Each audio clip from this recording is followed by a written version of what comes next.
ஒவ்வொரு நாளும் எதிரி நம்மோட வருவான். சவுலை போல தாவீதை துரத்தி கொண்டே வந்தான். ஆனா எல்லா இடங்களிலும் தாவீதை கர்த்தர் காப்பாற்றினான். தாவீது சவுலை கொல்லுவதற்கு 2-3 வாய்ப்புகள் வந்த போதிலும் ஒன்றும் செய்யவில்லை. ஏன் என்றால் அபிஷேகம் பண்ணப்பட்டவர் மேல கையை வைக்க மாட்டேன்னு ஒதுங்கினானே தவிர அவனை கொலை பண்றதுக்கு இவனுக்கு ரொம்ப நேரம் ஆகாது. அதை சொல்லுமா, சில எதிரிகளை நம்ம கொல்லாம தான் வைக்கணும். ரொம்ப கொண்டுடாதீங்க எல்லாரையும். ஒரு சிலரை நாம அப்படி விட்டு வைக்கணும். ஏன்னா அவர்கள் மூலமா தான் நாம் வளர்கிறதை கர்த்தர் அங்கீகாரம் பண்ணுவார். ஆமென். சத்தமா சொல்லுங்க. இப்போ சவுல் ஒவ்வொரு நாளும் சவுலுக்கு ஒண்ணு தெரிஞ்சு இவன் ராஜா ஆயிடுவான்.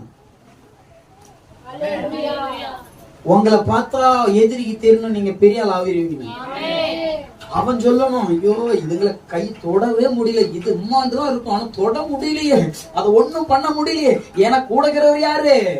சேனைகளின் கர்த்தர் என்னோடு இருக்கிறார்.